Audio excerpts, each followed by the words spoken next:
y el título de su comunicación es Derecho a la educación y Derecho a aprender. ¿Puedes recordar los 10 minutos? Sí.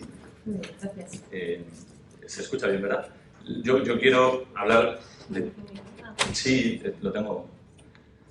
Porque me parece que he sentado y ya es 9 de la mañana.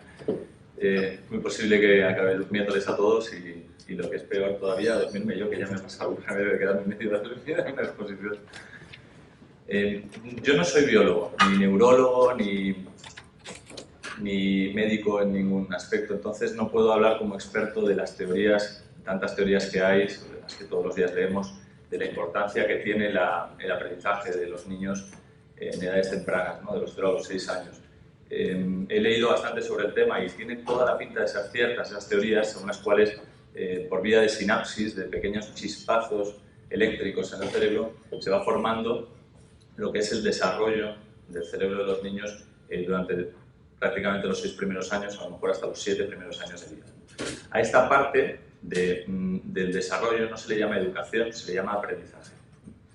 Se le llama aprendizaje y no educación porque, a mi juicio, la educación es una cosa distinta. Tampoco soy sociólogo, no soy especialmente educador, aunque soy maestro. Tampoco soy antropólogo, no entiendo del todo cuál es la diferencia entre los dos términos, pero yo creo que tiene que ver con que la educación es algo más de conducción, como dice etimológicamente su raíz, ¿no? de dirigir al niño hacia una dirección, y es lo que hacen los estados desde el principio de los tiempos. Hablaba ayer General Vicente sobre los revolucionarios franceses y la Ilustración, cómo se esforzó por conducir a una determinada dirección, y lo hacen todos los estados. Lo hacen los estados fascistas, los estados comunistas y los estados democráticos.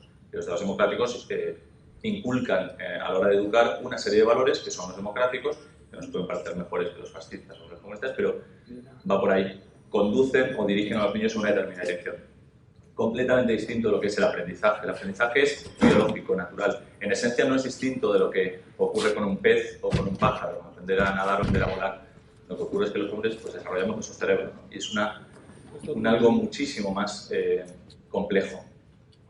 Un colectivo de padres en todo el mundo, más grande en otros países que en España, que están obsesionados con el aprendizaje de los hijos. Están convencidos de que la educación es una cosa distinta de decirle a los niños cómo tienen que ser el día de mañana, cómo tienen que integrarse en la sociedad. Ese colectivo de padres considera que no es suficiente el sistema y intentan de alguna manera defender esa idea. Al Estado no le preocupa especialmente el aprendizaje. Cuando digo no le preocupa especialmente, digo, no se reconoce en la Constitución el derecho a aprender. Claro, las constituciones no están para reconocer una cosa tan obvia, es como reconocer el derecho a respirar o el derecho a comer, no lo tienen que hacer las constituciones, ¿no? Entonces lo que hace la Constitución es hablar del derecho a la educación, ¿no? Y lo hace en el artículo 27, que yo no sé, me perdí la primera parte, pero yo creo que nadie ha leído el artículo 27 en las comunicaciones ni en las mesas redondas, no sé. Ahora lo leemos. El artículo 27 es un artículo muy peculiar porque se supone que trae causa de otros artículos referentes a la educación en las cartas constitutivas, en las declaraciones de derechos universales, pero lo hace de una manera un poco especial, ¿no? El artículo 27 de nuestra Constitución española. Vamos a leerlo porque yo creo que, para saber de qué estamos hablando. Dice: todos tienen el derecho a la educación. Se reconoce la libertad de enseñanza. La educación tendrá por objeto el pleno desarrollo de la personalidad humana en el respeto a los principios democráticos de convivencia y a los derechos y libertades fundamentales. Punto 3. Los poderes públicos garantizan el derecho que asiste a los padres para que sus hijos reciban la formación religiosa y moral que esté de acuerdo con sus propias convicciones. Punto 4. La enseñanza básica es obligatoria y gratuita. Y puntos 5, 6 y 7. Los poderes públicos garantizarán que exista un sistema de enseñanza, participación, autonomía de los centros y sistema inspector del Estado. Lo que el artículo 27 dice es eso. Lo que yo defiendo en la comunicación y lo que defendemos es la Asociación para la Libre Educación es lo que el del artículo 27 seguramente quiere decir. Y ya adelanto que el que está legitimado para interpretar la Constitución es el Tribunal Constitucional y me quita la razón. El Tribunal Constitucional, en su sentencia de diciembre del año 2010, dice que no tengo razón, que no es así como hay que interpretar el artículo 27. Pero este colectivo de padres, estas personas que estamos particularmente obsesionadas con la educación de nuestros hijos, que antes que desatención lo que tenemos es una atención extraordinaria hacia ese proceso de los niños en sus edades más tempranas, queremos leer el artículo 27 de otra forma, una forma completamente distinta. Cuando digo queremos leer, digo que la Constitución, al final la Constitución española es una norma muy peculiar por las vicisitudes de su aprobación, por cómo fue aprobada, por el momento histórico en el que se hizo. Seguramente no se puede tener una Constitución española mejor de la que tenemos, una norma pues, que hay que alabar, ¿no? Pero yo cuando la leo, y no soy constitucionalista tampoco, me dedico a otra rama del derecho, cuando la leo me encuentro en ella esas pinceladas, me gusta mucho leerla porque encuentro esas pinceladas que uno quiere leer en toda novela. Tiene una parte de política, otra parte de historia, una parte de ciencia ficción, una parte de misterio. O sea, uno lee los artículos de la Constitución y se va encontrando cosas increíbles, ¿no? Y pongo ejemplos muy breves antes de que me den el calambrazo, Carolina y Ana. Uno se encuentra con el derecho y el deber de defender España, artículo 30. Los españoles tienen ese derecho, pero parece que está hablando, bueno, los españoles, realmente los españoles machos, porque las chicas no se les obliga a ir a la mili, no se les obliga a ir a la mili. Es decir, parece que hay que aplicar el contexto histórico para interpretar este artículo de la Constitución.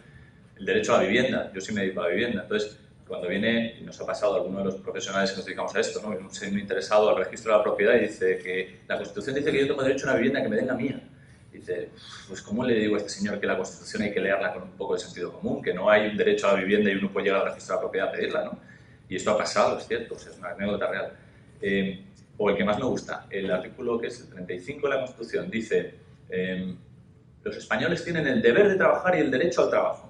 En cuanto al derecho al trabajo, parece que sabemos por dónde quiere ir la Constitución cuando lo dice, pero el deber de trabajar.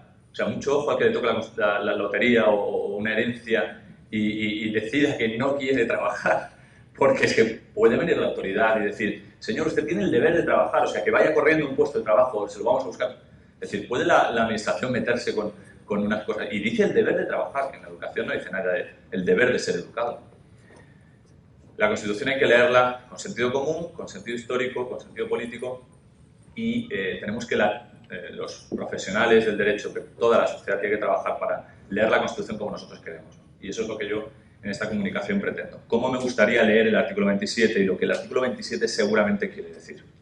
Lo que el artículo 27 de la Constitución quiere decir seguramente es que todos tienen derecho a la educación, y no solamente los niños, y no solamente a ir a un centro escolar, sino a algo mucho más complejo. Todos tenemos el derecho al aprendizaje durante toda nuestra vida, a un aprendizaje global que incluya también las reglas sociales, la inserción en la sociedad, pero que también atienda a la personalidad de cada uno, a la dignidad y a las apetencias de cada uno, algo que muchas veces se olvida. Se reconoce la libertad de enseñanza, caray. La libertad de enseñanza y la libertad en la enseñanza es lo que yo creo que tiene que decir el artículo, porque si no, no sirve para nada. O sea, si la libertad de enseñanza es, como interpretan a veces, una libertad de elegir entre un centro público y un centro privado, me parece que es que igual no sé si este artículo no sirve para mucho, ¿no? No, una libertad para aprender de la manera en que nosotros nos sintamos libres aprendiendo y, por tanto, que ese aprendizaje sea efectivo. No hay ninguna libertad, yo he sido maestro en varias escuelas, todas públicas, ¿verdad? No hay ninguna libertad para el maestro, ninguna. Es decir, el maestro está completamente anclado a procesos de todo tipo, a burocracia, a direcciones y a reglas, inspecciones que le hacen ser todo menos libre. Y en cuanto a los niños, sin demonizar y sin generalizar, pero todos los procesos de un centro escolar, los que he vivido yo en centros privados toda mi vida y los que veo en los niños actuales en centros públicos, son procesos de privación de libertad, desde el principio hasta el final. Levanto la mano para hablar, voy en fila, camino ordenadamente, estoy en un aula solamente con niños de un determinado... Es decir, se parece a cualquier otro régimen de privación de libertad que podemos tener en mente, ¿no? Es decir, libertad tiene que ser algo más que una libertad de elegir entre la oferta educativa que nos dé un sistema oficial, ¿vale? Dice, la educación tendrá por objeto formar tanto en conocimientos como en valores, y estos valores deben servir a la convivencia. ¿A qué se está refiriendo? Seguramente es una forma de cerrar el círculo de los derechos fundamentales sobre sí mismo. Es decir, existe un derecho fundamental a la educación y al aprendizaje que nos haga aprender, educarnos en los derechos fundamentales para aprender a protegerlos y a defenderlos. Pero esta educación, si no surge de uno mismo, es decir, si no se hace en libertad y si no se hace de una manera, en un ambiente adecuado, es imposible que sea efectiva, ¿vale?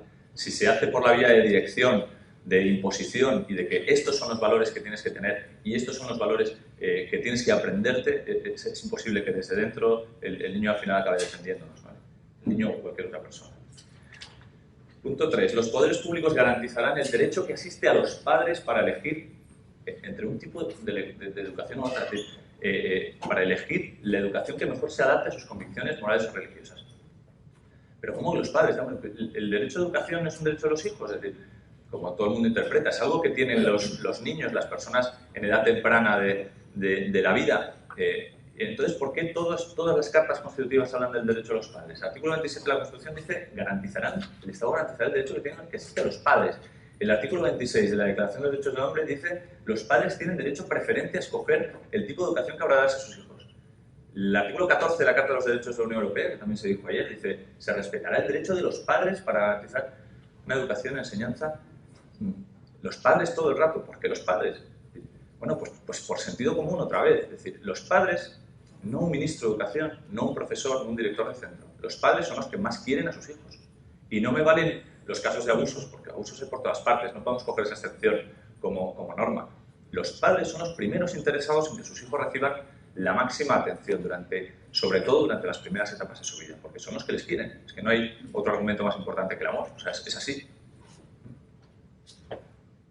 Por eso gira todo en torno a los padres y por eso a los padres se nos da ese derecho tan importante que ahora se nos parece estar privando con interpretaciones que hay por parte del Tribunal Constitucional y por parte de otros intérpretes, ¿no? Muchas gracias.